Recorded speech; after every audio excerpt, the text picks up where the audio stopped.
எல்லாருக்கும் வணக்கம். என்னுடைய ராதா ராமராவ் சேனலுக்கு உங்கள் எல்லாரையும் வெல்கம் பண்ணுறேன். இந்த வீடியோவில் நம்ம பார்க்க இருக்கிற ரெசிபி ஹெல்த்தியாகவும் இருக்கும், ஈஸியாகவும் இருக்கும்.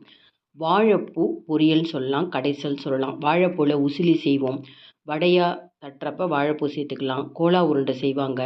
இந்த பொரியல் பார்த்திங்கன்னா செய்கிறதும் சுலபம். இதை சைடிஷ்ஷாக வச்சு சாப்பிட்லாம், சாதத்தில் பிசைஞ்சு சாப்பிட்றதுக்கும் ரொம்ப நல்லாயிருக்கும். இந்த சிம்பிளான வாழைப்பூ பொரியல் எப்படி செய்யலாங்கிறத பார்க்குறதுக்கு முன்னாடி இது வரைக்கும் என்னோடய சேனலுக்கு சப்ஸ்கிரைப் பண்ணாத வீவர்ஸ் உடனே சப்ஸ்கிரைப் பண்ணி எனக்கு எப்போதுமே சப்போர்ட் பண்ணிகிட்டே இருங்க.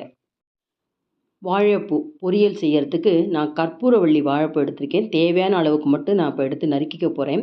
இதை நறுக்கிறதுக்கு முன்னாடி ஒரு பேசனில் நம்ம ஒரு சாம்பார் குழிக்கரண்டி அளவுக்கு பாசிப்பருப்பு எடுத்துக்கலாம். 2 முறை தண்ணியில் நல்லா சுத்தம் பண்ணிவிட்டு அடுப்பை சிம் ஃப்ளேமில் வச்சு வானலியில் இந்த அலம்பி வச்சுருக்கிற பாசிப்பருப்பையும் சேர்த்துட்டு இது வேகிறதுக்கு தகுந்த மாதிரி ஒரு 1/2 டம்ளர் தண்ணி வச்சுக்கோங்களேன். சிம் ஃப்ளேமில் நிதானமாக மலர வேக விடணும், குழைய விடக்கூடாது. அதனால் நீங்கள் குக்கரில் வச்சுடாதீங்க. இந்த டைமில் நான் வாழைப்பூ பார்த்திங்கன்னா ஒரு 6-7 மடல் மட்டும் ஆஞ்சிக்க போகிறேன். இந்த வாழைப்பூவை எடுக்கிறப்ப அந்த கட்டையோடு சேர்த்து நறுக்கிட்டிங்கன்னா அப்படியே கையில் அணைச்சி வச்சுட்டு நம்ம அந்த வாழைப்பூவில் இருக்கிற இந்த நரம்பு எல்லாத்தையும் எடுக்கிறதுக்கு ரொம்ப சுலபமாக இருக்கும். பிகினர்ஸ்லாம் வாழைப்பூவை எப்படி முதல்ல நம்ம ஒவ்வொரு மடலாக எடுக்கிறதுங்கிறத காமிக்கிறதுக்காக தான் இந்த மாதிரி கட் பண்ணுறேங்க. கீழே அந்த கட்டையோடு சேர்த்து நீங்கள் எடுத்துட்டிங்கன்னா பாருங்கள், கையில் நம்ம நல்லா அணைச்சிண்டு ஒரு பூவிலேருந்தும் அந்த நரம்பு, அந்த நடுவில் இருக்கிற அந்த பட்டன் மாதிரி இருக்கிற அந்த பகுதி, இது என்ன சொல்வீங்க நீங்கள் தமிழ்லங்கிறது எனக்கு சொல்லுங்கள். இந்த மாதிரி நம்ம ஆஞ்சி வச்சுட்டு நம்ம நறுக்கிறப்ப இந்த கீழே இருக்கிற கட்டை பகுதியை எடுத்துடலாம். இப்போ அடுத்த அந்த பூவையும் நான் எப்படி நறுக்கிறேன்னு பாருங்கள். வாழைப்பூ மடலை எடுத்துடலாம். மடலை எடுத்துட்டு அந்த பூவை கீழே அந்த கட்டையோடு சேர்த்து நறுக்குங்க. தனியாக அப்படியே கைக்கு அடக்கமாக கலண்டு வந்துடும். அதுக்கப்புறம் ஒரு பூலேருந்தும் நம்ம வாழைப்பூலேருந்து நான் நரம்பு எடுக்கணும். இது ஒன்று தாங்க வேலை. இப்போ இதெல்லாம் செய்யறதுக்குள்ளேயே பாருங்கள், நல்லா மலர பாசிப்பருப்பு வெந்திருக்கு. இப்போ வாழைப்பூ நமக்கு எவ்வளோ தேவையோ அந்தளவுக்கு எடுத்திருக்கேன். ஒரு 5-6 மடலை நான் பிரித்து வச்சாச்சு. மீதி இருக்கிற வாழைப்பூவை அடுத்து ஏதாவது ரெசிபி செய்கிறதுக்கு யூஸ் பண்ணுறதுக்காக இது வாடாமல் இருக்கணும் இல்லையா, அதனால் வாழைப்பூ ஆயிரப்போ இந்த மடலை தூக்கி போடாமல் ஒரு 2-3 மடலை அந்த வாழைப்பூவோட மேலே சுற்றிட்டு அதுக்கப்புறம் ஒரு பேப்பரோ துணியோ நம்ம எடுத்து சுற்றி வச்சிட்டோம்னா 2 நாள் வரைக்கும் இந்த வாழைப்பூ வாடாது. அந்த உள்ளே இருக்கிற பூ உதிர்ந்து போகாமல் இருக்கும். ஒரு பாத்திரத்தில் கொஞ்சம் தண்ணியில் மோர் சேர்த்து வச்சாச்சு. இப்போ வாழைப்பூ மடலை நம்ம நரம்பு எடுத்து வச்சுருக்கோம் பார்த்திங்களா, அந்த கட்டையோடு இருக்கிறதுனால நம்ம அடுக்கி வைக்காமல் ஒரு வாழைப்பூ மடலையும் ஒரு 10-15 பூக்கள் இருக்குது பார்த்திங்களா, அப்படியே சேர்த்து வச்சு நறுக்கிறதுக்கு ரொம்ப சுலபமாக இருக்கும்.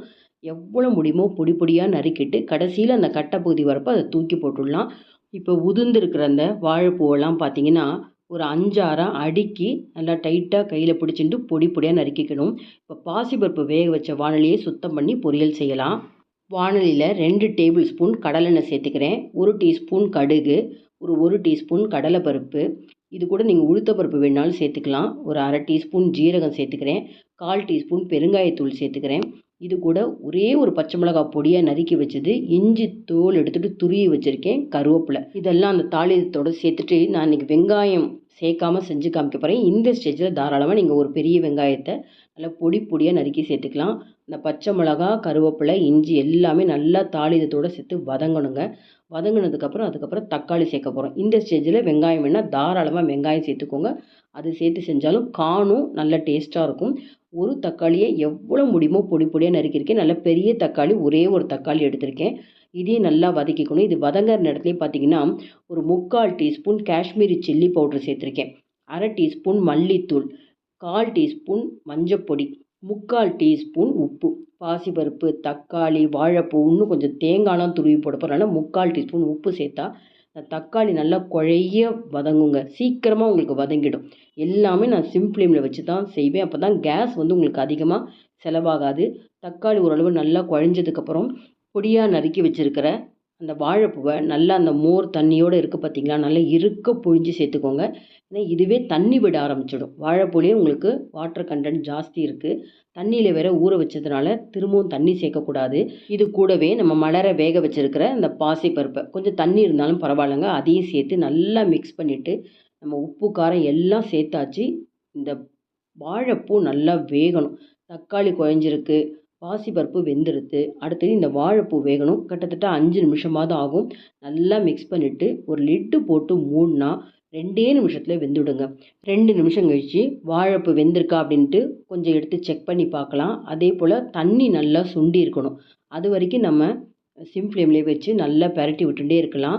பிகினர்ஸ்க்கெலாம் இந்த வாழைப்பூ வெந்துதான்னு பார்க்குறதுக்கு எப்படி பார்க்கணுன்னு பார்த்தீங்கன்னா, கொஞ்சம் கரண்டியில் எடுத்துட்டு இப்படி நீங்கள் மசிச்சு பார்த்தீங்கன்னா ரொம்ப சாஃப்டாக மசியணும். அந்த அளவுக்கு இருந்தால் வாழைப்பூ வெந்திருக்குன்னு அர்த்தம். நல்லா ஃப்ரெஷ்ஷாக துருவின தேங்காய் துருவல் 2 டேபிள் ஸ்பூன், பொடியாக நறுக்குன கொத்தமல்லி இதெல்லாம் சேர்த்து நல்லா பெரட்டிட்டிங்கன்னா அந்த தண்ணி விட்டதும் அப்படியே இஞ்சிக்கும். தேங்காவோடு சேர்க்குறப்ப நல்லா உங்களுக்கு பொரியல் வந்து தண்ணி விடாமல் இருக்கும். பாருங்கள் வீவர்ஸ் எவ்வளோ அருமையாக இருக்குது பார்க்குறதுக்கு. நீங்கள் வெங்காயம் வேணாலும் தாராளமாக வெங்காயம் சேர்த்துக்கோங்க. நல்லா காணும். இதை நீங்கள் வந்து சைட் டிஷ்ஷாகவும் வச்சு சாப்பிட்லாம். சாதத்தில் பெசஞ்சு சாப்பிட ரொம்ப நல்லா இருக்குங்க. டயபெட்டிக் இருக்கிறவங்க, ப்ரெஷர் இருக்கிறவங்க இந்த வாழைப்பூவை பொரியலாக நிறைய சாப்பிட்லாம். அடிக்கடி வெளியில் ஹோட்டல்ஸ்லாம் சாப்பிட்றவங்களுக்கு பார்த்தீங்கன்னா குடற்புழுக்கள் நிறையா இருக்கும். குழந்தைகளுக்கு நிறைய சாக்லேட், கேக்ஸு, ஸ்வீட் ஐட்டம்லாம் நீங்கள் கொடுக்குறீங்கன்னா அவங்களுக்கும் குடற்புழுக்கள் நிறையா இருக்கும். உடம்பே உங்களுக்கு வைக்காது. அடிக்கடி இந்த வாழைப்பூ பொரியலாக செஞ்சு சூடான சாதத்தில் நல்லா உருக்குற நெய் விட்டு இதை பிசைஞ்சு கொடுத்தீங்கன்னா ரொம்ப உடம்புக்கு நல்லதுங்க. நார்ச்சத்து அதிகமாக இருக்குது. இனி இந்த மெத்தடில் வாழைப்பூ பொரியல் செஞ்சு பாருங்கள். இந்த வீடியோ உங்களுக்கு ரொம்பவே யூஸ்ஃபுல்லாக இருந்துன்னு நினச்சிங்கன்னா லைக்ஸ் கொடுங்க. கமெண்ட் பாக்ஸில் உங்கள் கமெண்ட்ஸ் போடுங்க. ஃப்ரெண்ட்ஸ் அண்ட் ரிலேட்டிவ்ஸ்க்கு வீடியோவை ஷேர் பண்ணுங்கள். இது வரைக்கும் என்னோட சேனலுக்கு சப்ஸ்கிரைப் பண்ணாத வியூவர்ஸ் உடனே சப்ஸ்கிரைப் பண்ணி பக்கத்தில் இருக்க பெல் பட்டன் ப்ரெஸ் பண்ணிங்கன்னா ஆல்ங்கிற ஆப்ஷன் வரும். அதை நீங்கள் ப்ரெஸ் பண்ணால் மட்டும்தான் நான் போடுற புது புது வீடியோ நோட்டிஃபிகேஷனாக கிடைக்கும். தொடர்ந்து என்னோடய வீடியோ பார்த்துட்டு சப்போர்ட் பண்ணிகிட்டே இருங்க. Thank you viewers.